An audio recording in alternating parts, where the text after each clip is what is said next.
So now we're going to take a look at what we call the self-defense triangle.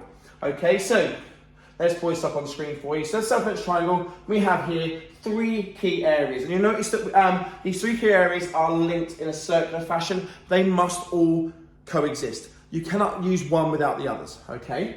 So we have reasonable, necessary, and proportionate. Now, if we refer back to the definition of self-defense, it talks about using reasonable force, okay, for all those key criteria. You can defend yourself, your others, your own property, etc.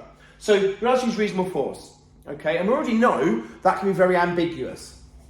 But what we also need to be aware of is that as well as using reasonable force, it must also fall under 2 more categories. It must be necessary and it must be proportionate. Okay, so any action involving self-defense must fit those 3 category criteria.